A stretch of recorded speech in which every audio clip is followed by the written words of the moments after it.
वो क्या अर्थव्यवस्था पर ओवरऑल इम्पैक्ट देता है आपको लगता है? और इस साल ही शुरुआत में सरकार ने अपना कंसर्न भी जाहिर किया है लेबर फोर्स पार्टिसिपेशन रेट में महिलाओं की पार्टिसिपेशन बढ़ाने के लिए। और ये सरप्राइजिंग नहीं है क्योंकि अगर 50% ऑफ द पॉपुलेशन, हम तो ऑब्वियसली महिला होंगी तो, लेकिन अगर पार्टिसिपेशन रेट कम है इकोनॉमी में, और वो किस तरीके से माना जा रहा है, ये नहीं कि वो काम नहीं कर रहे हैं, बट सिंपली वो जो काम कर रहे हैं दैट इज़ नॉन काउंटेड। घर में जो काम कर रहे हैं, बाहर में जो कठिन काम का परिश्रम कर रहे हैं, इसमें इसका बहुत बड़ा हिस्सा काउंट नहीं हो रहा है। और साथ में ये भी है कि उनके लिए जो प्रावधान होने चाहिए, बहुत सारे प्रावधान में कमी है। अभी आज का जो बजट है, निर्मला सीतारमण जी ने जो पेश किया फाइनेंस मिनिस्टर जी ने, उसमें आयुष्मान भारत को उन्होंने एक्सपैंड किया है, आंगनवाड़ी सेंटर, आशाज के लिए। ये सारी जो इंश्योरेंस स्कीम्स हैं बहुत ज़रूरी है। ये हमारे ऑफ्टन हम लोग मिस कर जाते हैं कि भाई इसकी क्या प्राथमिकता है, इसकी क्या ज़रूरत है, या इसकी कितनी इम्पोर्टेंस है, लेकिन इसकी इम्पोर्टेंस बहुत है क्योंकि इनके लिए मेडिकल सपोर्ट होना जो कंसिस्टेंट बेसिस पे कम खर्चे में, ये एक बहुत बड़ा सरकार का एक जैसे कहते हैं रिस्पॉन्सिबिलिटी बन जाता है। तो मैं इसको बहुत बड़ा सिग्निफिकेंट स्टेप मानता हूँ। साथ में अभी जो प्राइम मिनिस्टर आवास योजना के तहत जो डेटा था, जो उसमें वित्त मंत्री जी ने बताया कि 70% हाउसेस महिलाओं के नाम से है, वो उनको आर्थिक सशक्तिकरण की तरफ ले जाती है। तीसरी बात यह है कि अगर हम इनकम जो स्कीम्स हैं, उन सारी स्कीम्स में महिलाओं और बच्चों का, खासकर बच्चों का चिल्ड्रन वेलफेयर के जो स्कीम्स हैं, उन स्कीम्स की तरफ अगर एलोकेशंस देखें तो वो एलोकेशन स्ट्रॉन्ग रहते हैं। इन सभी चीज़ों से महिलाओं के ऊपर जो प्रेशर रहता है, वो प्रेशर काफ़ी कम हो जाता है। वो फिर अपने प्रोडक्टिव इकोनॉमी में आ सकते हैं। हम एक चीज़ की बात बहुत ज़्यादा कर रहे हैं मैन्युफैक्चरिंग सेक्टर में, और खासकर मैन्युफैक्चरिंग में इलेक्ट्रॉनिक्स की। और इलेक्ट्रॉनिक्स में ये बहुत इंटरेस्टिंग चीज़ है कि इलेक्ट्रॉनिक्स मैन्युफैक्चरिंग में जितनी खूबी से एक वुमेन वर्कर काम कर सकती है, उतना मेल वर्कर काम नहीं कर सकते। ये दुनिया भर में this has been seen several times. तो लेकिन उनके तादाद कैसे बढ़ेगा, जो मैन्युफैक्चरिंग सेंटर्स हो रही है, क्लस्टर्स हो रहे हैं, हम सेमीकंडक्टर प्रोजेक्ट्स की बात कर रहे हैं, उन सभी जगहों पे ज़्यादा वुमेन वर्कफोर्स कैसे आ सकते हैं अगर इन सारे स्टेप्स, जिसे कहते हैं बेसिक हेल्प जो स्टेप्स हैं, बेसिक फाउंडेशनल सपोर्ट जो है, उनको अगर बढ़ाया ना जाए। और उन्हीं के बढ़ाने के लिए इसलिए जो स्कीम्स की बात कर रहे हैं सरकार, और जो कई सारे कर चुके हैं। फॉर इंस्टेंस मैं कहूँगा जैसे इवन स्कीम जैसे हर घर जल, इसको मैं एक बहुत सिग्निफिकेंट स्कीम मानता हूँ क्योंकि वाटर सिक्योरिटी एक बहुत बड़ा इंपॉर्टेंट चीज़ है। साथ में उज्ज्वला जो पहले से ही चल रहा है, इन सारी स्कीम्स का फिर से वही रुख बनता है कि वुमेन पार्टिसिपेशन रेट इकोनॉमी में बढ़ने में स्कोप देता है। हाँ, ताकि वो एक महिला जो है पानी के लिए दिन भर ना उलझी रहे, उसको गैस के लिए जो है चूल्हे के लिए लकड़ी ना बटोरने के लिए उसकी प्रोडक्टिविटी कहीं और उसकी बेहतर तरीके से प्रोडक्टिविटी हो। बिल्कुल। और केवल महिलाओं की समस्याएं ही नहीं, महिलाओं की भागीदारी और वुमेन लेड डेवलपमेंट पर जिस तरह से सरकार ने ध्यान दिया है वो भी दिखाई देता है। हमारे साथ संदीप दास जी भी जुड़ चुके हैं इस वक्त। संदीप जी, आपके पास आना चाहेंगे, आपसे जानना चाहेंगे, सरकार ने जिन 4 क्षेत्रों पर खास तौर पर फोकस किया है, किसान उसमें से बेहद महत्वपूर्ण है। कृषि को देखते हुए, कृषि के विकास को देखते हुए और विकास में कृषि की भूमिका को देखते हुए किस तरह से आप अंतरिम बजट में जो एक दिशा है वो देखते हैं? उनका दिशा है कि आपको जो थ्रस्ट ये है, देखिए जो उनका जो पहला अनाउंसमेंट था कि एक ऑयल सीड्स है, अब इनका जो थ्रस्ट है ऑयल सीड्स और डेयरी डेवलपमेंट। आपको एक आंकड़ा बता दो कि एग्रीकल्चर सेक्टर में जो ग्रोथ आ रहा है, जो agriculture allied sector, life stock sector, dairy, जो मछली पालन, इसमें आ रहा है। तो हमारे बजट में आप देखोगे बहुत सारे डिटेल में कि नया स्कीम लॉन्च हो रहा है कि जो हमारे जो डोमेस्टिक प्रोडक्शन ऑयल सीड्स है, जैसे आपका मस्टर्ड एंड सनफ्लावर, वो सब बढ़ाने की जरूरत है क्योंकि हमारा अभी 60% इम्पोर्ट डिपेंडेंट है। उसको कम किया जाए, उसका फायदा सीधा किसानों को पहुंचता है। और सबसे बड़े मत्स्य पालन देखिए, एक सनराइज सेक्टर है, फास्टेस्ट ग्रोइंग सेक्टर है वो एलाइड सेक्टर में। उसके लिए भी 1 लाख करोड़ का एक्सपोर्ट का टारगेट रखा गया है कि मछली, क्योंकि हमारा ये जो सीशोर है करीब 8000 किलोमीटर का है, बहुत सारे लाखों फार्मर्स डिपेंडेंट है। तो ये थ्रस्ट है कि फार्मर्स इनकम कैसे बढ़ा जाए। क्रॉप फार्मर्स को तो पीएम किसान और अदर योजना जैसे पोस्ट हार्वेस्ट टेक्नोलॉजी के बारे में बात किया गया है, उसको थ्रस्ट दिया गया है। बट उसके अलावा जो डेयरी सेक्टर है, जो फिशरी सेक्टर है, जो लाइफ स्टॉक सेक्टर है, उसको एलाइड सेक्टर बनाते हैं, जो कि फास्टेस्ट ग्रोइंग सेक्टर है, उसमें बहुत सारा इनकम ज़्यादा है, तो उसको बहुत बड़ा ध्यान में रख के थ्रस्ट दिया गया है। ऑयल सीड्स का बात किया गया है, फिशरीज के बारे में बात किया गया है। तो और उन्होंने मार्केटिंग लिंकेज के बारे में जो बात किया गया, इनाम जो इलेक्ट्रॉनिक नेशनल एग्रीकल्चर मंडी है उनके बारे में जो बात किया, जैसे ग्रेजुअली जैसे करीब 1200 करीब मंडी ऑनबोर्ड हो चुके हैं, तो 3000 मंडी को अभी जल्दी अगले 1-2 साल में ऑनबोर्ड होना है। तो वो कैसे फार्मर्स खाली प्रोडक्टिविटी बढ़ाने का भी फोकस नहीं सरकार का, उसको मार्केट लिंकेज देना कैसा है, एलाइड सेक्टर में जैसे पोस्ट हार्वेस्ट टेक्नोलॉजी की बात कर रहे हैं जैसे, तो तमाम जो वैल्यू चेन एग्रीकल्चर का उसके बारे में फोकस है, वैल्यू चेन डेवलपमेंट के बारे में फोकस है, एक्सपोर्ट ओरिएंटेड कैसे हो सकता है फिशरीज हमारा, हम एग्रीकल्चर एक्सपोर्ट इज बहुत ज्यादा फास्टेस्ट ग्रो है, सबसे ज्यादा चावल हम लोग एक्सपोर्ट करते हैं, डिस्पाइट बैन हम लोग राइस एक्सपोर्ट सबसे ज्यादा है, बट कैसे फिशरीज एक्सपोर्ट 1 लाख करोड़ तक का टारगेट रखा गया है। तो ये तमाम एक पूरा ढांचा जो है सिस्टम बनाया गया है to boost farmers income through various methods, market linkage, export growth and जो इंफ्रास्ट्रक्चर डेवलपमेंट जो हो रहा है, डेयरी डेवलपमेंट फंड के बारे में इन्होंने बोला कि डेयरी का जैसे प्रोसेसिंग कैसे बढ़ाया जाए, वो से एक तमाम एक होलिस्टिक अप्रोच लेकर इसको बजट को दिशा देने की कोशिश किया गया, जिससे फार्मर्स इनकम बढ़े and all kind of farmers, जो क्रॉप करता है उसके लिए भी है, फिशरीज और एलाइड सेक्टर का फार्मर है उनके लिए भी बजट में काफी फोकस किया गया।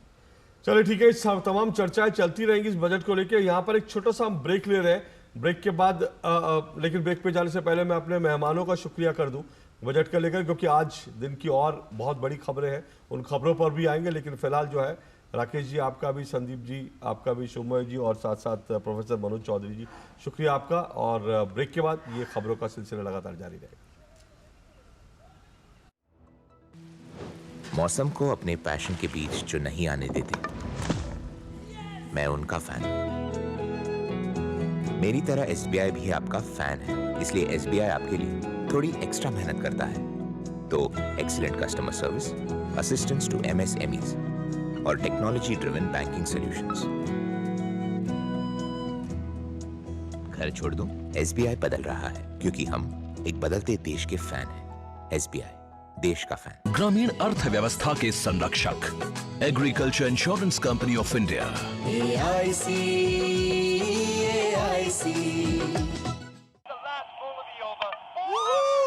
क्या लड्डू हम यहाँ बैठे बैठे पैसे बना सकते हैं।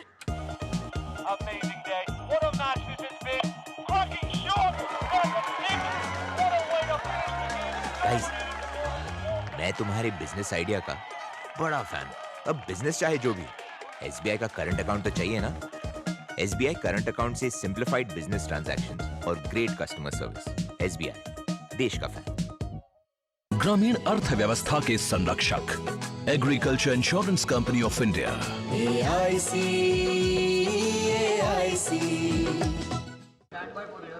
यारो, शादी तो मैं प्रीति से ही करूंगा। कॉलेज टॉप करके अच्छी सी नौकरी लूंगा, झट से प्रीति को प्रपोज कर दूंगा और फैमिली हॉलिडे स्पेन में। वाह यार, मैं तेरी प्लानिंग का बड़ा फैन हूं। आज ही एसबीआई में अपना सेविंग्स अकाउंट ओपन कर ले और अपने स्पेन हॉलिडे की सेविंग शुरू कर दे। एसबीआई सेविंग्स अकाउंट के साथ पाइए सेफ, सिक्योर, कन्वीनियंट बैंकिंग और ग्रेट कस्टमर सर्विस। एसबीआई, देश का फैन। ग्रामीण अर्थव्यवस्था के संरक्षक, agriculture insurance company of India. AIC tech startup solid था, प्लान था कड़क, करना था समथिंग ग्रेट, पर शुरू से प्रॉब्लम्स ने घेरा यूं कि बिजनेस हुआ अपना लम्बेट। बिजनेस गुरु की जरूरत थी खास, सीधे गए एसबीआई स्टार्टअप ब्रांच पे तो खुल गया success. Startup advisory and support SBI startup branch पे। ब्रेक के बाद फिर से आपका स्वागत है और अब रुक कर लेते हैं कुछ अन्य खबरों का और बात करेंगे झारखंड की। झारखंड के मुख्यमंत्री पद से इस्तीफा दे चुके हेमंत सोरेन को हाईकोर्ट से कोई राहत ना मिलने के बाद उनके अधिवक्ता कपिल सिब्बल ने सुप्रीम कोर्ट में मुख्य न्यायाधीश वाली खंडपीठ के सामने मामला रखा है, जिस पर कल सुप्रीम कोर्ट सुनवाई करेगा। जमीन घोटाला मामले में ईडी ने हेमंत सोरेन को कल देर रात गिरफ्तार कर लिया था। गिरफ्तारी से पहले उन्होंने मुख्यमंत्री पद से इस्तीफा दे दिया था। इस बीच झारखंड में संयुक्त गठबंधन विधायक दल के नेता चंपई सोरेन ने राज्य में नई सरकार गठन के संबंध में राज्यपाल को पत्र लिखा था, जिसके बाद राज्यपाल ने उन्हें मिलने के लिए 5:30 बजे का समय दिया है। और रांची में हमारे संवाददाता दिवाकर हमारे साथ जुड़ रहा है इस बड़ी खबर पर अपडेट देने के लिए। तो 5 बजे का समय दिया गया है, क्या संकेत इस वक्त, अपडेट क्या है दिवाकर? देखिए, चूंकि कल चंपई सोरेन की अगुवाई में विधायकों ने जाकर कि उनके नए विधायक दल के नेता चंपई सोरेन है, इन्होंने कल सरकार बनाने का दावा पेश किया था और गवर्नर हाउस के सूत्रों से जो मुझे जानकारी मिली थी, उन्होंने साफ तौर पर यह कहा था कि वो इसका आकलन करेंगे और इसकी जांच पड़ताल करने के बाद ही नए सरकार के गठन के लिए उन्हें न्योता देंगे। तो एक तरीके से उसी को इन लोगों ने एक तरीके से पुख्ता करने के लिए आज फिर से गवर्नर से समय मांगा था। तो हालांकि इन लोगों ने समय गवर्नर से 3 बजे का मांगा था और एक चिट्ठी भी इन्होंने लिखी थी और ये चिट्ठी इन्होंने मीडिया को भी जारी की है। तो आप समझ सकते हैं कि किस तरीके से एक दबाव बनाने की कोशिश भी कि आप जल्दी से जल्दी फैसला ले गवर्नर हाउस को, तो इसलिए ये प्रयास किया गया। हालांकि गवर्नर हाउस में इनके जो एप्लीकेशन है उनको इन्होंने स्वीकार किया और इनको 5 बजे से 5:30 के बीच में मिलने का वक्त दिया है और उसमें इन्होंने साफ तौर पर कहा है कि आप 4 से 5 विधायक के साथ ही आकर मिले। लेकिन मैं चूंकि अभी सर्किट हाउस के पास हूं और सर्किट हाउस पास से जब मैं निकल रहा था तो वहां पर यह कोशिश की गई है कि 2 बसों को तैयार रखा गया है और उसके बाद हो सकता है कि सारे विधायक, जिस तरीके से कल सारे विधायकों को लेकर राजभवन ले जाया गया था, लेकिन उनको वहां गेट से अंदर जाने के बाद फिर से वापस लौटा दिया गया था कि हम सिर्फ 4 या 5 लोगों से ही गवर्नर साहब मिलेंगे। तो इस तरह की चीजें कल हुई थी और आज भी लगता है वैसे ही होगी, लेकिन एक तरीके से शक्ति प्रदर्शन और विधायकों की परेड कराने की कोशिश जो हम कह सकते हैं वो महागठबंधन की ओर से हो रही है और इसको लेकर इन्होंने सर्किट हाउस को तैयारियां की है। और अब ये देखने वाली बात है कि जब 5 बजे गवर्नर हाउस ये लोग मूव करेंगे चंपई सोरेन की अगुवाई में, तो सारे विधायकोों को ले जाएंगे और उसके बाद आगे की कार्रवाई क्या होगी। लेकिन ये इंडिकेशन साफ तौर से राजभवन से आया है कि आप जो 4 और 5 जो आपके महागठबंधन के जो विधायक दल के दूसरे नेता जो है वो सभी मिलकर आप आइए और मिलिए गवर्नर से, कोई ऐतराज नहीं है, लेकिन दूसरे लोगों को लाने की जरूरत नहीं है। लेकिन यहाँ पर तैयारी है तो देखते हैं और उस हिसाब से सुरक्षा के पुख्ता इंतजाम वो पूरे रास्ते सर्किट हाउस से लेकर जो राजभवन का रास्ता है उसमें सुरक्षा के पुख्ता इंतजाम किए गए। और साथ ही साथ एक दूसरा अपडेट ये भी है अशोक जी कि हेमंत सोरेन को ईडी कार्यालय से लेकर कोर्ट लाया गया है और वहां पर ईडी कार्यालय की ओर से हेमंत सोरेन के 10 दिनों के रिमांड मांगे जाने की संभावना है और उस पर इस वक्त जीरा चल रहा है, दोनों पक्षों की तरफ से दलीलें चल रही है। तो ये एक ताजा अपडेट फिलहाल ये आ रहा है जी। भी फ्लाई कराने की जो योजना थी फिलहाल क्या उसको होल्ड पे डाल दिया गया? नहीं, होल्ड पे हम नहीं कह सकते कि क्योंकि चूंकि झारखंड में आप देख रहे हैं कि मौसम मेरे पीछे भी कि दिन में ही लग रहा है अंधेरा जैसा आलम हो गया है। तो एक तरीके से मौसम बहुत खराब है, सुबह से लगातार रुक रुक कर बारिश हो रही है, तो इस वजह से जो वो गतिविधियां हैं क्योंकि चार्टर्ड प्लेट दिल्ली से आनी थी वो अभी यहाँ पर लैंड नहीं हो सकी है। तो इस लिहाज से जो वो इंतजाम है उसको हम लोग होल्ड नहीं कर सकते। मौसम जैसे ही अनुकूल होगा तो मुझे लगता है क्योंकि इनको इस बात का भी डर सता रहा है कि उनके कुनबे में कहीं ना कहीं फूट की स्थिति पैदा हो सकती है, इसलिए रिजॉर्ट पॉलिटिक्स जो है और विधायकों को बाहर ले जाने की जो संभावनाएं बन रही है उसे अभी भी बल मिलता हुआ नजर आ रहा है। और उसके पहले ये एक जो रणनीति है, ये जो एक विधायकों को लेकर परेड कराने की कोशिश है, गवर्नर से मिलने की कोशिश है, उसके पहले का एक्सरसाइज जिसे हम मान सकते हैं जी। दिवाकर, इसी बीच ये भी जानना अहम होगा कि जिस तरह से आप इस फूट को बता रहे हैं कि फूट पड़ती हुई दिखाई दे रही है, इसका क्या असर दिखाई देता है और तमाम गहमा गहमी के बीच में क्या कुछ विकल्प हेमंत सोरेन के सामने दिखाई देता है? कोई राहत के आसार नजर नहीं आ रहे हैं? देखिए, निश्चित तौर पर हालांकि हेमंत सोरेन कल गिरफ्तारी के बाद से उन्होंने अपना एक कॉन्फिडेंस और चेहरे से ये दिखाने की कोशिश की थी कि कोई फर्क उनके ऊपर नहीं पड़ता है। उसके बाद उन्होंने एक कविता भी ट्वीट किया था, लेकिन जो हम कह सकते हैं एक दिखावे और उसके अंदर की जो तस्वीर होती है वो थोड़ी अलग इसलिए है क्योंकि उनके परिवार में कहीं ना कहीं मुख्यमंत्री पद को लेकर जब कल्पना सोरेन का नाम सामने आ रहा था, हेमंत सोरेन की पत्नी का, तो वो चीजें जो हम कह सकते हैं सहमति बनती नहीं दिखी थी। उसके बाद ही चंपई सोरेन को इन लोगों ने आगे किया। तो अभी भी परिवार में सहमति की स्थिति नहीं है क्योंकि सीता सोरेन का लगातार ये कहना था, जो हेमंत सोरेन की बड़ी भाभी है, उनका साफ तौर पर यह कहना था कि अगर हेमंत सोरेन के बाद कोई अगला मुख्यमंत्री झारखंड मुक्ति मोर्चा से होगा तो वो सीता सोरेन होगी। तो आप समझ सकते हैं कि इसकी नाराजगी उनके मन में निश्चित तौर पर होगी। वसंत सोरेन अलग ही ख्याली पुलाव पका रहे हुए कि अब हेमंत सोरेन चूंकि जेल जा रहे हैं तो अगला किसी की बारी होगी सीएम बनने की तो वो बनेंगे। तो ये जो स्थितियां बनी थी वो फिलहाल नकार दी गई है और वो चीजें सामने खुलकर नहीं आई है।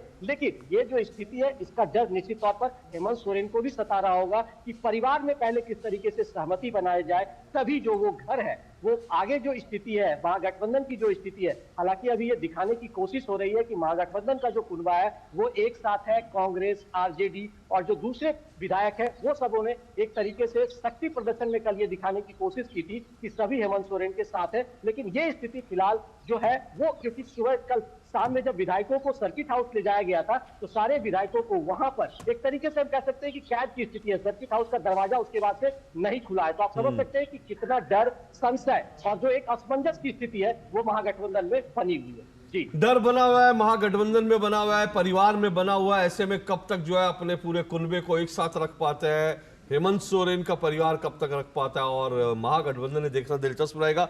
हम लौटेंगे आपके पास, लगातार अपडेट वहां से जो चल रही है दिवाकर, तमाम बड़ी खबरें वहां से आपके पास अपडेट लेंगे। लेकिन फिलहाल आपका शुक्रिया। एक छोटे से ब्रेक का वक्त है, ब्रेक के बाद और आज की जो बड़ी खबरें उन पर भी लौटेंगे। काशी से भी जो ज्ञानवापी में जो हलचल है उसके बारे में भी बताएंगे इस ब्रेक के बाद।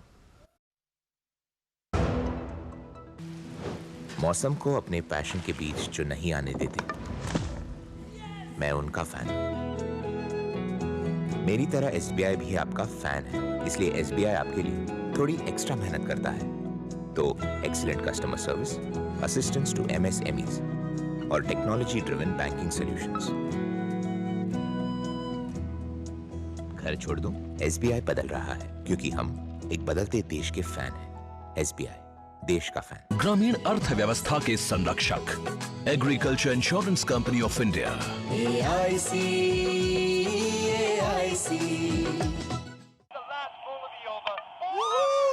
क्या लड्डू हम यहाँ बैठे बैठे पैसे बना सकते हैं? Amazing day. What a match this has been. Cracking shot. What a way to finish the game. Guys, मैं तुम्हारे बिजनेस आइडिया का बड़ा फैन हूं। अब बिजनेस चाहे जो भी, एसबीआई का करंट अकाउंट तो चाहिए ना। एसबीआई करंट अकाउंट से सिंप्लीफाइड बिजनेस ट्रांजैक्शंस और ग्रेट कस्टमर सर्विस। एसबीआई, देश का फैन। ग्रामीण अर्थव्यवस्था के संरक्षक, agriculture insurance company of India. AIC,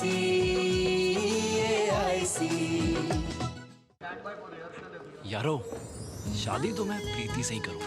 college top करके अच्छी सी नौकरी लूंगा, झट से प्रीति को प्रपोज कर दूंगा और फैमिली हॉलिडे स्पेन में। वाह यार, मैं तेरी प्लानिंग का बड़ा फैन हूं। तू आज ही एसबीआई में अपना सेविंग्स अकाउंट ओपन कर ले और अपने स्पेन हॉलिडे की सेविंग शुरू कर दे। एसबीआई सेविंग्स अकाउंट के साथ पाइए सेफ, सिक्योर, कन्वीनियंट बैंकिंग और ग्रेट कस्टमर सर्विस। एसबीआई, देश का फैन। ग्रामीण अर्थव्यवस्था के संरक्षक, agriculture insurance company of India. AIC, tech startup solid था, प्लान था कड़क, करना था समथिंग ग्रेट, पर शुरू से प्रॉब्लम्स ने घेरा यूं कि बिजनेस हुआ अपना लम्बेट। बिजनेस गुरु की जरूरत थी खास, सीधे गए एसबीआई स्टार्टअप ब्रांच पे तो खुल गया success. Startup Advisory and Support, SBI Startup Branch पे।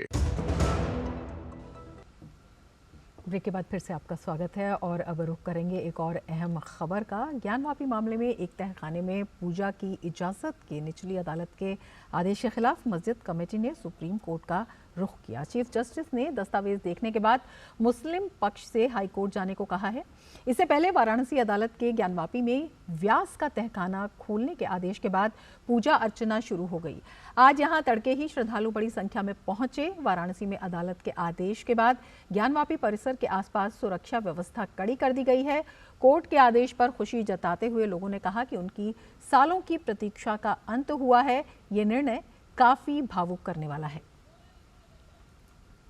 मंदिर खुला, अच्छा लगा, दर्शन हुआ आज जी नंदी भगवान का। अंदर का माहौल बहुत अच्छा है इस समय। हर हर महादेव का नारा है, बाबा एक सहारा है। बहुत अच्छा लगा, बहुत अच्छा लगा। पूरी रात हम लोग वहीं बैठे थे और वो जाली उली कट रहा है वहाँ पे, बाबा एकदम समझ लो दर्शन मिल रहा है।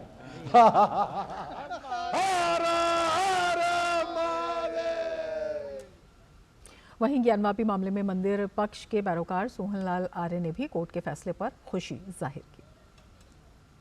आज का दिन बहुत गौरवान्वित क्षण लग रहा है। हम रोम रोम पुलकित हो गया है जैसे ही बाबा का दर्शन किए। हमको लगता है कि जो माननीय कल का फैसला जो माननीय डॉक्टर A.K. विश्वेश जी ने दिया था कि जो है ये जैसे फैसला दिया वह फैसला हमको अभूतपूर्व लगा। उन्होंने आदेशित किया था कि विश्वनाथ मंदिर ट्रस्ट तत्काल जो है इसको जो है जो व्यास जी का तहखाना है उसको खोले और जनता के लिए उसको रास्ता मुहैया करे।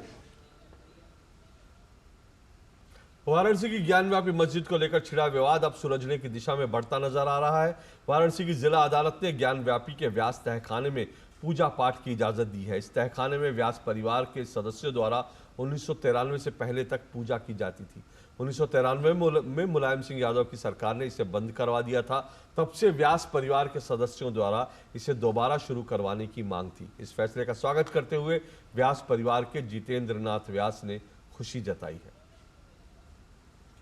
हम लोगों को आज जो है बहुत खुशी हो रही है कि हमको जो फिर से अपने जो है पूजा करने का उस स्थान पर हमारे तहखाने में अपने अवसर मिला।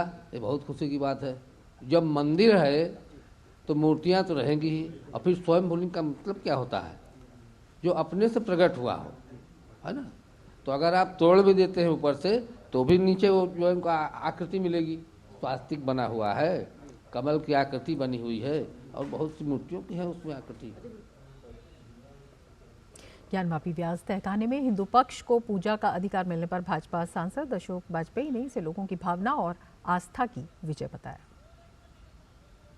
प्रशासनिक व्यवस्था के तहत ये पूजा व्यवस्था तत्कालीन सरकार ने बंद कराने का काम किया था। उसकी कोई भी लीगल स्टैंडर्ड लोकस स्टैंडाई नहीं थी। आज देखो जो लोगों की इच्छा थी कि वहां पर हम लोगों गर्भगृह में जाकर के पूजा अर्चना का अवसर मिले, जो हमेशा से पूजा अर्चना वहां होती रही थी, पिछले 20 सालों से 25 सालों से बंद थी, तो उसको दोबारा प्रारंभ करने का निर्णय अदालत ने लिया। बड़ा समीचीन और बहुत आवश्यक है और मैं इसके लिए अदालत को भी बधाई देता हूं और तमाम वो श्रद्धालुओं की जिनकी बहुत दिन की इच्छा थी कि वो जाकर के वहां पूजा अर्चना कर सके, वो पूरी होगी। और ज्ञानव्यापी के व्यास तहखाने में हिंदू पक्ष को पूजा करने के अधिकार पर वाराणसी में लोगों ने खुशी जताई है। सब कुछ अच्छा है। हम लोग रोज के रिविजन दर्शन वाले हैं, तो उसके लिए हम लोग के लिए बहुत ही खुशी की बात है कि आज बाबा को वो भी हम लोग हासिल कर चुके हैं। हमारे जो इष्ट है, इतने दिनों से हम लोग को जो इंतजार था कि मतलब कि ये सब सॉल्व हो जाए मैटर और हम लोग उनके दर्शन कर पाएँ। मतलब इतने दिनों से दर्शन करते हुए भी मतलब ये था कि मतलब कहीं ना कहीं कुछ अधूरा है, जो आज सब पूरा होते हुए दिख रहा है। सभी लोग यहाँ जितने लोग साथ में हैं, सभी लोग प्रतिदिन सुबह 3 साढ़े 3 बजे तक यहाँ मंदिर पर उपस्थित जाते हैं, बाबा का नित्य दर्शन करते हैं, इस पर दर्शन करते हैं और इच्छा प्रत्येक दिन यही रहती है कि आदि विश्वेश्वर नाथ का दर्शन हो। उनके नीचे जो अभी कल का आदेश श्रीमान जिला जज ने किया, उससे हमें बहुत ही ज़्यादा प्रसन्नता मिली। हम बहुत ज़्यादा भावुक भी हैं उस चीज़ से। और वक्त फिलहाल एक छोटे से ब्रेक क्या, ब्रेक के बाद खबरों का सिलसिला लगातार जारी रहेगा। देखते रहिए डीडी न्यूज। मौसम को अपने पैशन के बीच जो नहीं आने देते, मैं उनका फैन हूं। मेरी तरह SBI भी आपका फैन है, इसलिए SBI आपके लिए थोड़ी एक्स्ट्रा मेहनत करता है। तो excellent customer service, assistance to MSMEs और टेक्नोलॉजी ड्रिवन बैंकिंग सॉल्यूशंस। घर छोड़ दूं, SBI बदल रहा है क्योंकि हम एक बदलते देश के फैन हैं। SBI, देश का फैन। ग्रामीण अर्थव्यवस्था के संरक्षक, agriculture insurance company of India. AIC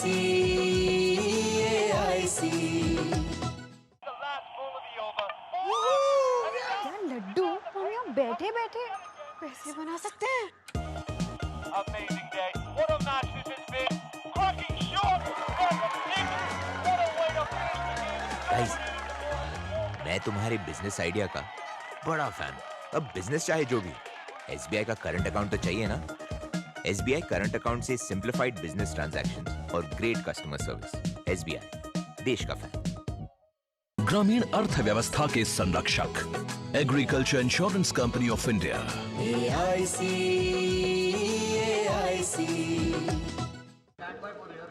यारो, शादी तो मैं प्रीति से ही करूंगा। कॉलेज टॉप करके अच्छी सी नौकरी लूंगा, झट से प्रीति को प्रपोज कर दूंगा और फैमिली हॉलिडे स्पेन में। वाह यार, मैं तेरी प्लानिंग का बड़ा फैन हूं। तू आज ही एसबीआई में अपना सेविंग्स अकाउंट ओपन कर ले और अपने स्पेन हॉलिडे की सेविंग शुरू कर दे। एसबीआई सेविंग्स अकाउंट के साथ पाइए सेफ, सिक्योर, कन्वीनियंट बैंकिंग और ग्रेट कस्टमर सर्विस। एसबीआई, देश का फैन। ग्रामीण अर्थव्यवस्था के संरक्षक, agriculture insurance company of India. AIC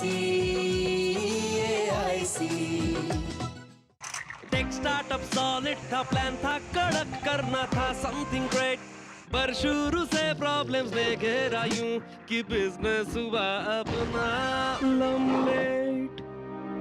business गुरु की जरूरत थी खास, सीधे गए एसबीआई स्टार्टअप ब्रांच पे तो खुल गया सक्सेस।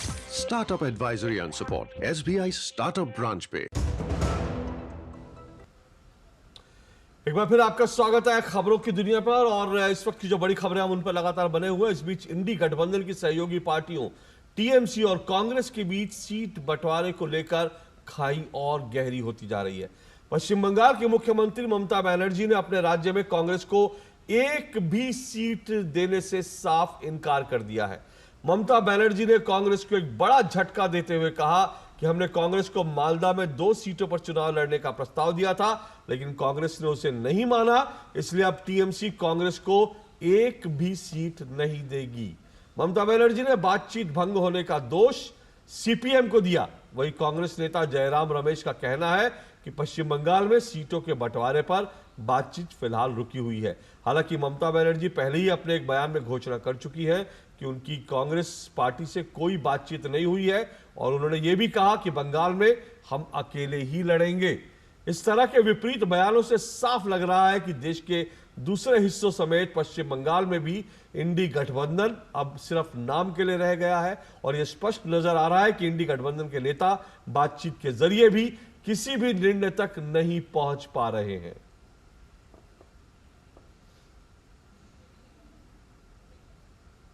और अब अगली खबर, भारतीय नौसेना के युद्धपोत आईएनएस सुमित्रा ने सोमवार को सोमालिया के पूर्वी तट पर ईरानी ध्वज वाले जहाज अल नईमी पर समुद्री डकैती के प्रयास को विफल करके 19 पाकिस्तानी नागरिकों को सफलतापूर्वक बचाया। भारतीय नौसेना ने सोमाली समुद्री डाकुओं के खिलाफ अभियान का वीडियो जारी किया है, जिसमें बताया गया है कि नौसेना ने कैसे जहाज के चालक दल के सदस्यों को बचाया और सोमाली डाकुओं को हिरासत में ले लिया। भारतीय नौसेना के इस अभियान के लिए पाकिस्तानी और ईरानी क्रू भारतीय नौसेना का आभार ईरानी क्रू ने जताया है। सोमाली समुद्री डाकुओं से बचाने के लिए पाकिस्तानी और ईरानी क्रू ने भारतीय नौसेना को धन्यवाद दिया है। सोशल मीडिया प्लेटफॉर्म पर साझा किए गए वीडियो में पाकिस्तानी और ईरानी दल के एक सदस्य ने बताया कि कैसे सोमाली समुद्री लुटेरों ने पकड़ लिया था और तभी भारतीय नौसेना वहां आ गई, जिन्हें देखकर सोमाली समुद्री डाकू डर के मारे उन्होंने अपने हथियार फेंक दिए और जान बचाने के लिए पाकिस्तानी और ईरानी दल ने भारतीय नौसेना को अपना आभार जताया है। और इस बीच भारतीय नौसेना के प्रवक्ता ने कहा कि भारतीय नौसेना हिंद महासागर क्षेत्र में समुद्री सुरक्षा के लिए प्रतिबद्ध है।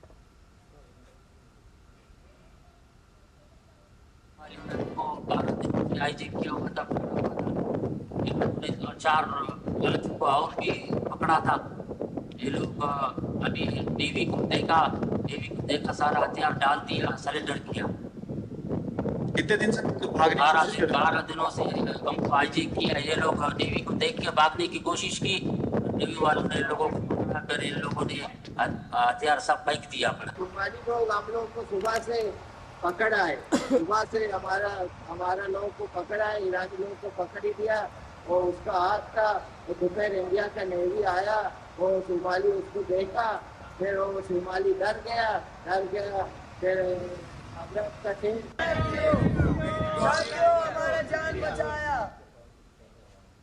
और राष्ट्रपति द्रौपदी मुर्मू ने आज सुबह राष्ट्रपति भवन स्थित अमृत उद्यान का उद्घाटन किया। कल से 31 जनवरी तक इसे आम लोगों के लिए खोल दिया जाएगा। इस बार अमृत उद्यान की एंट्री बिल्कुल निःशुल्क है। अमृत उद्यान प्रतिदिन लोगों के लिए 10 बजे से शाम 5 बजे तक खुला रहेगा।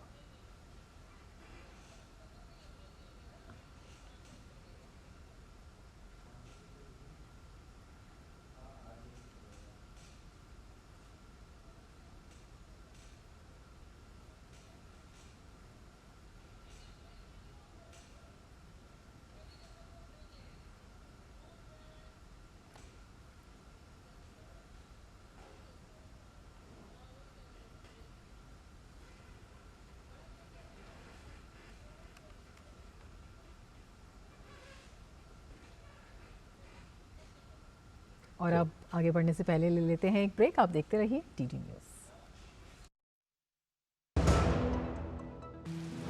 मौसम को अपने पैशन के बीच जो नहीं आने देते, मैं उनका फैन हूं। मेरी तरह एसबीआई भी आपका फैन है, इसलिए एसबीआई आपके लिए थोड़ी एक्स्ट्रा मेहनत करता है। तो excellent customer service, assistance to MSMEs और टेक्नोलॉजी ड्रिवन बैंकिंग सॉल्यूशंस। घर छोड़ दूं, एसबीआई बदल रहा है क्योंकि हम एक बदलते देश के फैन हैं। एसबीआई, देश का फैन।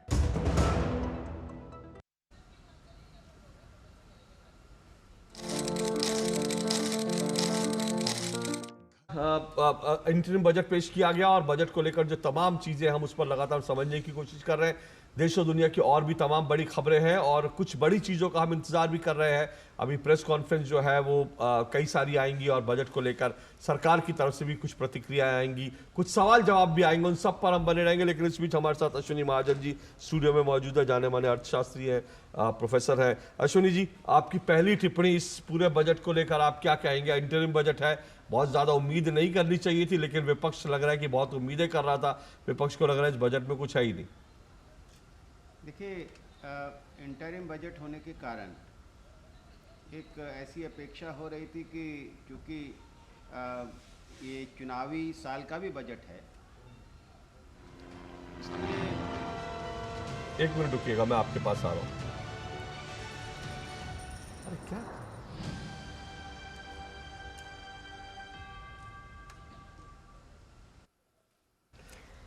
तो अंतरिम बजट जो है विकसित भारत के संकल्प का बजट, और इसमें दिखाया गया है सरकार की सोच को किस तरह से एक समावेशी, एक सर्वस्पर्शी बजट जो है उस सोच के साथ ये लाया गया है। और उसी पर ख़ास मेहमान हमारे साथ मौजूद हैं। महाजन जी, आपसे हम ये जानना चाहते हैं कि जिस तरह से इंफ्रास्ट्रक्चर पर ख़ास तौर से फोकस किया गया है और उसमें जो दायरा है वो भी बढ़ाया गया है, उसको आप किस तरह से देखते हैं? और जो ये सरकार का एक संकल्प है उसको कैसे एक दिशा देता हुआ दिखाई देता है? देखिए, ये जो अंतरिम बजट होने के कारण इसकी कुछ सीमाएं थी। एक राजकोषीय एक सीमा रहती है कि हम अगले 4 महीने के लिए ये अंतरिम बजट ला रहे हैं, क्योंकि फुल फ्लेजेड बजट जो है चुनाव के बाद ही हो पाएगा। ऐसे में ऐसी अपेक्षा भी कर रहे थे कि चूँकि ये चुनावी साल का बजट है तो इसलिए ज़्यादा कुछ घोषणाएं हो जाएंगी, कुछ लोक लुभावन चीज़ें आएंगी। लेकिन उन सब के विपरीत सरकार ने इस बजट को, इस बजट अभिभाषण को, इसको इस्तेमाल किया है कि अपनी उपलब्धियों को जनता के सामने लाने के लिए, और साथ ही साथ एक संयम बरतते हुए इस बजट में किसी भी प्रकार की लोक लुभावन नीतियों का कोई जिक्र नहीं है।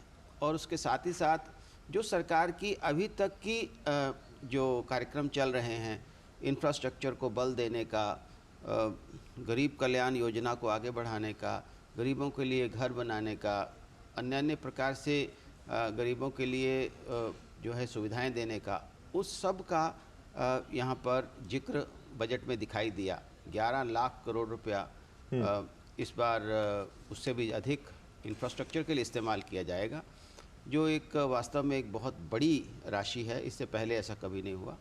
और इसके साथ ही साथ जो सबसे बड़ी बात यह है कि सरकारें खर्च बढ़ाती है और साथ ही कर्ज भी बढ़ाती है। लेकिन इस बार के बजट में खास बात यह है कि पिछले साल से कम कर्ज लिया जाएगा। ये एक बड़ी बात है, क्योंकि हमेशा खर्च बढ़ेगा बजट, लेकिन जो है कर्ज नहीं बढ़ेगा। कर्ज नहीं बढ़ेगा, क्योंकि अब आप ये देखिए कि बार बार विपक्षी दलों के द्वारा ये कहा जाता रहा कि देश पर कर्ज बहुत बढ़ गया है। वास्तव में आपके माध्यम से जनता को ये बताना चाहता हूँ कि जब 2014 में इस देश में जो सरकार के ऊपर जो कर्ज था वो लगभग 50, जो केंद्र सरकार का बजट था वो 58-59% का था, जो घटता गया और 54%, 48% तक आ गया।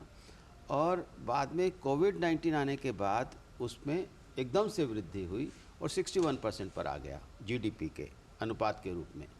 और जो IMF की बार बार बात की जाती है कि IMF ने कहा है कि इतना कर्ज बढ़ गया है भारत पर, वो कर्ज भारत सरकार पर नहीं बढ़ा है, वो कर्ज राज्य सरकारों पर कर्ज बढ़ने के कारण हुआ है।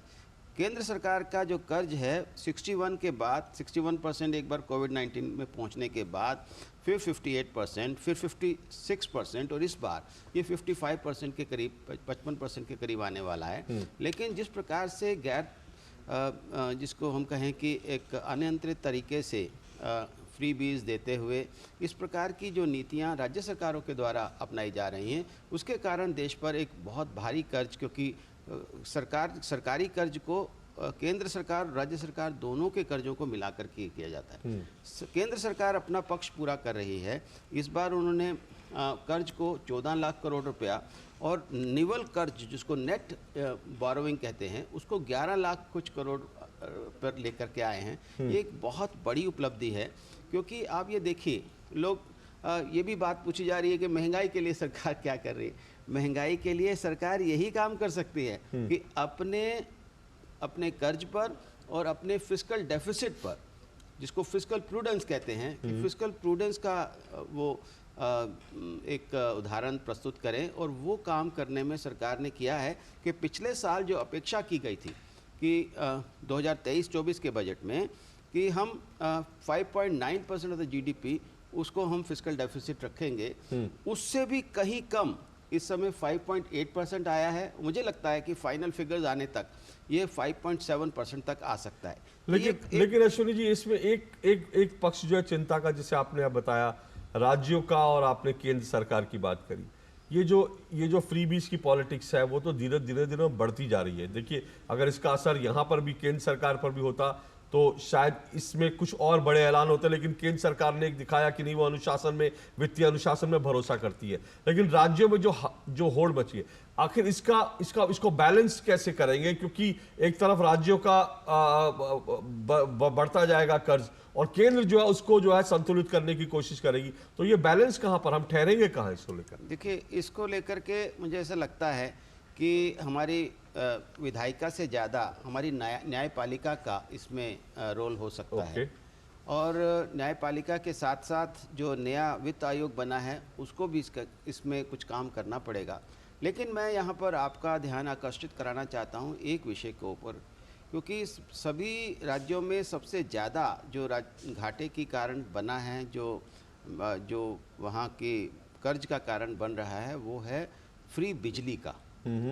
केंद्र सरकार ने इस बार के बजट में एक नया आयाम दिया है, एक नई दिशा दी है कि हाँ, हम बिजली मुफ्त कर सकते हैं, लेकिन वो मुफ्त बिजली करने के लिए हम आपको सोलर लगाने में मदद करेंगे। अगर ऐसे में सरकार अपनी मदद से, यानी कुछ सब्सिडी दे करके सोलर, रूफटॉप सोलर लगाती है और उसके कारण जो बिजली पैदा होती है और वो मुफ्त बिजली लोगों को दी जाती है, तो वो मुफ्त बिजली भी होगी और केवल एक बार के खर्च के बाद 25-30 साल तक लगातार वो मुफ्त बिजली मिलेगी।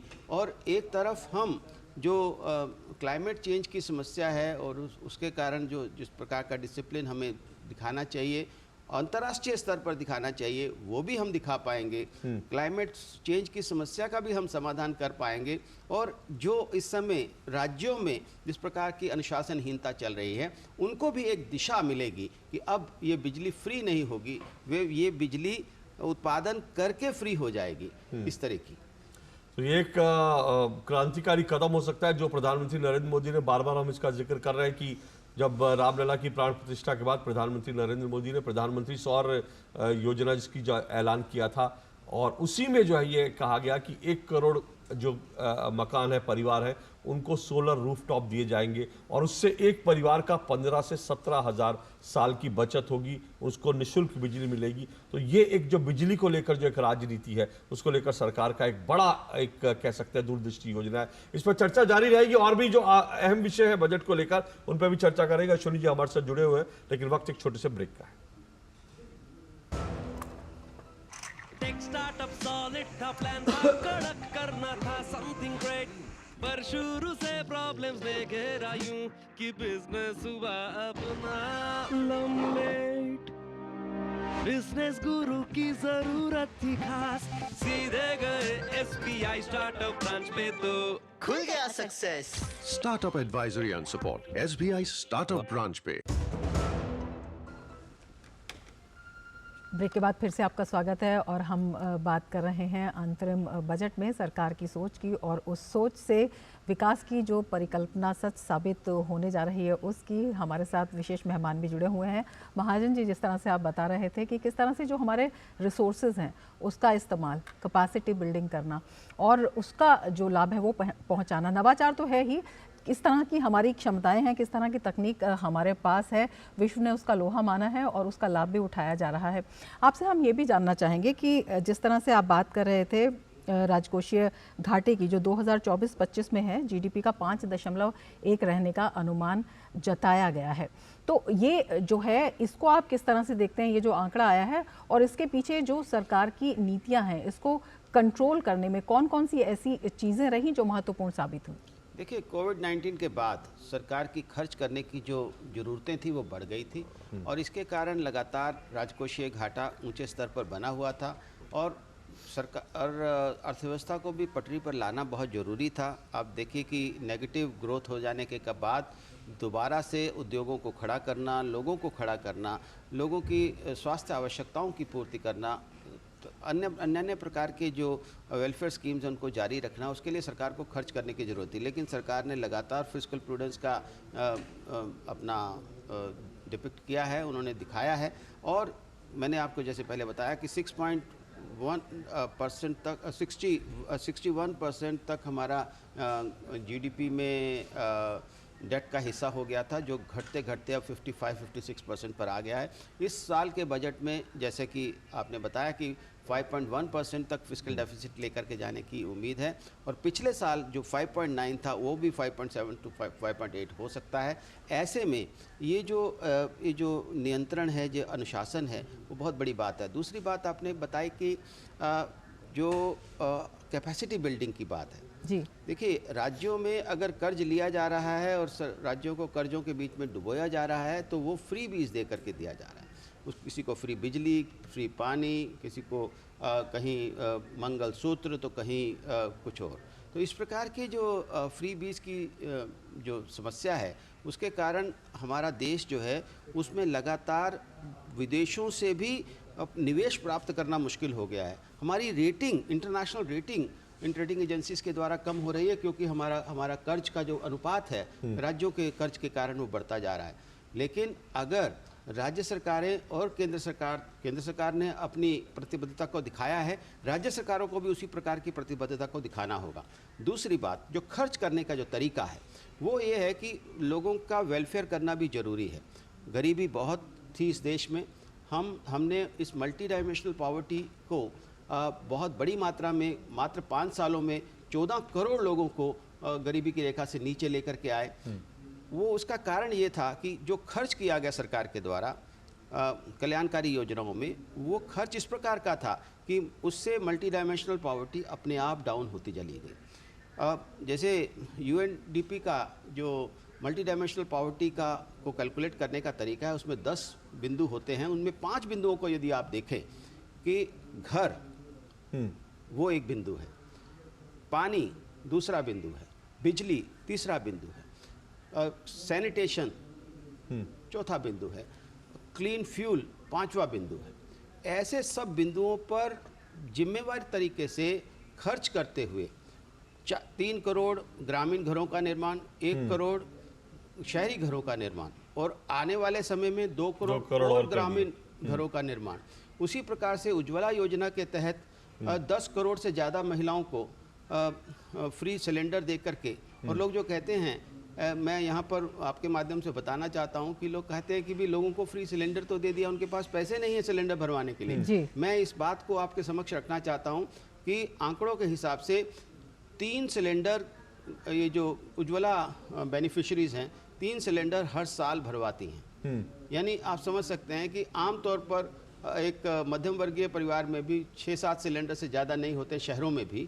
गांवों में अगर 3 सिलेंडर भरवाने की बात आ रही है तो एक बहुत बड़ी संख्या में जो महिलाओं के ऊपर जो एक पहले लकड़ी इकट्ठा करना, फिर जलाना, फिर उसके कारण खांसना, उसके कारण तमाम प्रकार की बीमारियां होना, ये भी एक बहुत बड़ा मुद्दा है जिसको हम सफल हुए हैं और उससे बीमारियां भी कम हुई हैं। और एक बहुत बड़ी क्रांतिकारी योजना आई, मैं आपको याद दिलाना चाहता हूं कि 2005 में प्लानिंग कमीशन की एक रिपोर्ट आई थी। 2013 में फिर PHFI की एक रिपोर्ट आई कि हर साल 4 करोड़ लोग गरीबी की रेखा से नीचे चले जाते हैं। क्यों? क्योंकि अपने परिजनों का उनको इलाज कराना पड़ता है, उनके घर बाहर बिक जाते हैं।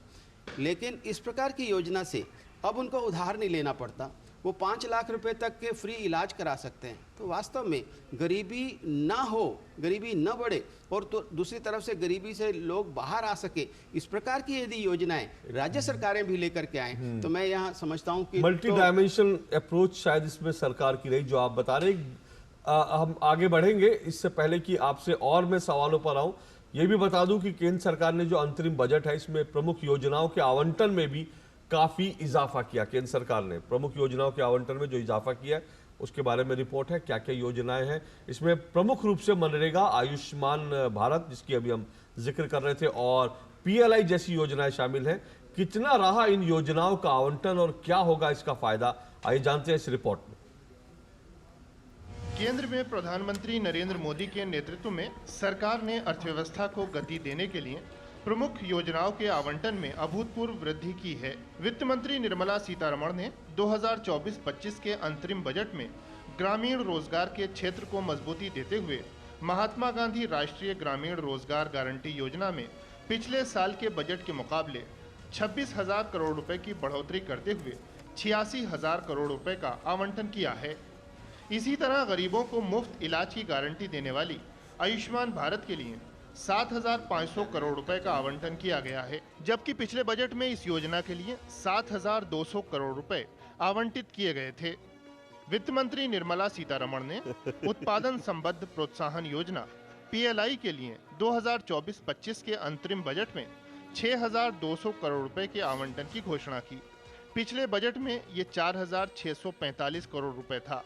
इसी तरह वित्त मंत्री ने सेमीकंडक्टर और डिस्प्ले विनिर्माण पारितंत्र के विकास के लिए संशोधित कार्यक्रम के तहत 6,903 करोड़ रुपए का आवंटन किया है।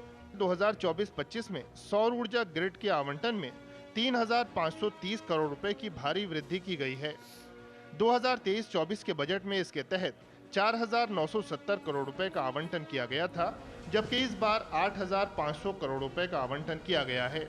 सरकार ने राष्ट्रीय हरित हाइड्रोजन मिशन के तहत 600 करोड़ रुपए का आवंटन किया है। इससे देश के ग्रीन मिशन को काफी मजबूती मिलेगी। सरकार समाज के अंतिम पायदान पर बैठे लोगों के सशक्तिकरण पर खास ध्यान दे रही है। मनरेगा और आयुष्मान भारत जैसी योजनाओं के बजट में वृद्धि से जहां देश के गरीब तबके को बल मिला है, वहीं सरकार ने पर्यावरण को दुरुस्त करने के लिए जैव ईंधन के उपयोग को बढ़ावा देने पर भी जोर दिया है।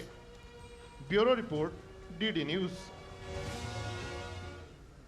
तो जिन योजनाओं की दरअसल हम चर्चा कर रहे थे, उन योजनाओं में कैसे बढ़ोतरी किया उसकी ये पूरी रिपोर्ट थी। लेकिन अश्विनी जी, एक बात और है, एक चिंता हमेशा लोगों की बनी रहती है, वो ये कि आपके पास रिसोर्सेज जो है उनकी तो एक लिमिट होगी, लेकिन जनसंख्या विस्फोट जो है वो लगातार जो अब होता रहता है तो एक समस्या बन जाती है। अब इस बजट में एक ऐलान हुआ है, क्योंकि ये शुरुआती ऐलान है, इसके बारे में बहुत डिटेल नहीं, लेकिन निर्मला सीतारमण ने एक ऐलान किया कि उसके लिए एक हाई पावर कमेटी बनाई गई है जो पॉपुलेशन एक्सप्लोजन और उसकी जो चीज़ें उसकी स्टडी करेगी। इसके क्या मायने हैं इस कदम उठाने के? देखिए, इस देश में एक समस्या आ रही है। जो लोग अच्छा लालन पालन कर सकते हैं उनके बच्चे कम हैं, जो अच्छा लालन पालन नहीं कर सकते हैं उनके बच्चे ज़्यादा हैं। ये ऐसी जो रोक रहे हैं आपको इस वक्त वित्त मंत्री निर्मला सीतारमण की प्रेस कॉन्फ्रेंस में आपको सीधा लिए चलते हैं। आज की वो प्रेस कॉन्फ्रेंस जिसका सभी बेसब्री से इंतजार कर रहे थे। अपनी पूरी टीम के साथ, तमाम सेक्रेटरीज के साथ इस वक्त निर्मला सीतारमण दिल्ली में प्रेस कॉन्फ्रेंस शुरू कर रही है।